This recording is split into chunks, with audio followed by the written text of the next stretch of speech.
కూటమి ప్రభుత్వ పరిపాలనపై బాబోరికి ఇంత త్వరగా జ్ఞానోదయం అవుతుందని ఎవరు కూడా ఊహించి ఉండరు. కానీ బాబు గారికి ఈరోజు కలెక్టర్ల సమావేశంలో జ్ఞానోదయం అయింది. తమ పరిపాలనపై కలెక్టర్లతో ఆయన సమీక్ష చేయడం జరిగింది.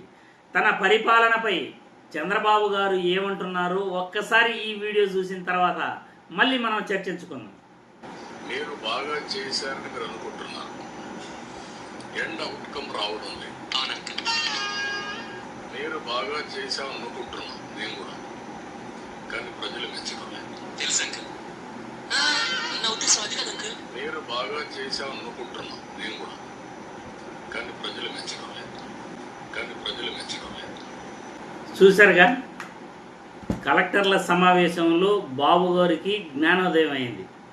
తమ పరిపాలనపై సమీక్ష చేస్తూ మీరు బాగా పనిచేశారని మీరు అనుకుంటున్నారు, నేను కూడా బాగా పనిచేశానని అనుకుంటున్నాను, కానీ ప్రజలు మెచ్చట్లేదు.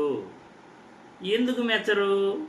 మన పరిపాలన బాగుంటే ప్రజలు ఎందుకు మెచ్చరు బాబోరు? చెప్పాలి మీరే. మన పరిపాలన బాగుంటే ఎందుకు మిమ్మల్ని మెచ్చరు?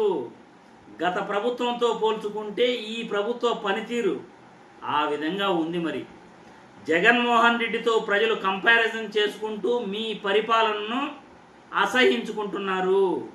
మీరు గత ఎన్నికలలో ఏదైతే హామీలు ఇచ్చారో, జగన్మోహన్ రెడ్డి కన్నా ఎక్కువ సంక్షేమ పథకాలు ఇస్తాం, జగన్మోహన్ రెడ్డి కన్నా ఎక్కువ అభివృద్ధి చేస్తాం, సంపద సృష్టిస్తాం, సంపద సృష్టించి సంక్షేమ పథకాలు ఇస్తాం, ప్రజల్ని మెప్పిస్తాం, బాగా చేస్తాం అని నమ్మించి నమ్మబలికి ఓట్లేసుకుని ఇప్పుడు రెండు చేతులు పైకెత్తేశారు. కాబట్టి జగన్మోహన్ రెడ్డి చేసిన అభివృద్ధి పనులు కావచ్చు, సంక్షేమ పథకాలు కావచ్చు, మెడికల్ కళాశాలల నిర్మాణాలు కావచ్చు, ఓడరేవుల నిర్మాణాలు కావచ్చు, సచివాలయ కేంద్రాలు, వాలంటీర్ వ్యవస్థ మరియు సచివాలయ వ్యవస్థ, రైతు భరోసా కేంద్రాలు, విలేజ్ హెల్త్ సెంటర్లు, వైద్య రంగంలో 53,000 ఉద్యోగాలు, ఆర్టీసీ కార్మికులను 53,000 మందిని ప్రభుత్వంలో విలీనం చేయటం, కాంట్రాక్ట్ కార్మికులను 10,600 మందిని రెగ్యులరైజ్ చేయటం, ఇవన్నీ కూడా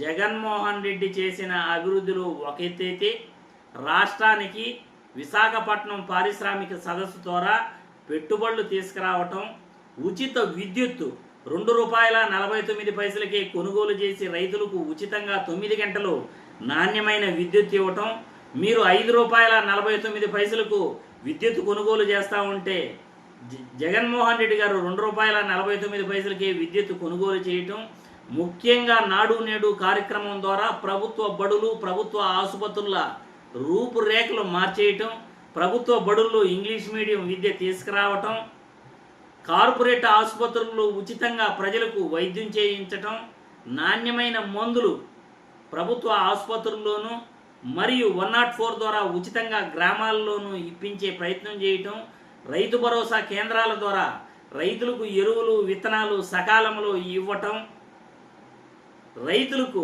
ఇన్పుట్ సబ్సిడీ ఇవ్వటం, పంట నష్టానికి బీమా సౌకర్యం కల్పించటం, ఇవన్నీ కూడా జగన్మోహన్ రెడ్డి చేసి 2.70 లక్షల కోట్లు ప్రజల అకౌంట్లో వేసిన మంచి వ్యక్తి కాబట్టి, మంచి పరిపాలన చేశాడు కాబట్టి, కరోనా కష్టకాలం 2.5 సంవత్సరాలు పోను మిగతా 2.5 సంవత్సరాలు గొప్పగా పరిపాలన చేశాడని ప్రజలు భావిస్తున్నారు. కాబట్టి జగన్మోహన్ రెడ్డి పాలన అంచనాలకు మీరు అందుకోలేకపోతున్నారు. కాబట్టి ఇప్పటి వరకు 2.66 లక్షల కోట్లు 18 నెలల్లోనే మీరు అప్పు చేసేశారు. కాబట్టి అమరావతి రాజధాని పేరుతో రైతులను అక్కడ మోసం చేస్తూ 53,000 ఎకరాలు భూ సమీకరణ చేసి ఇప్పటి వరకు వాళ్లకు ఫ్లాట్లు ఇవ్వలేదు, వాళ్ళకి న్యాయం చేయలేదు. కాబట్టి మళ్ళీ రెండోసారి భూ సమీకరణ అంటూ మోసం చేస్తున్నారు. కాబట్టి ప్రజల అంచనాలకు మీరు చేరుకోలేకపోయారు.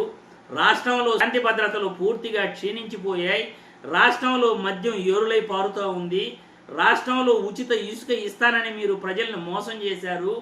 ఇవన్నీ కూడా మీ పరిపాలనలో మైనస్లని చెప్పుకోవచ్చు.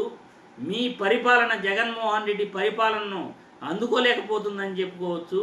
అందుకే మిమ్మల్ని ప్రజలు ఆదరించట్లేదు. ఇప్పటికైనా బాబోరికి జ్ఞానోదయం వచ్చినందుకు చాలా చాలా సంతోషం.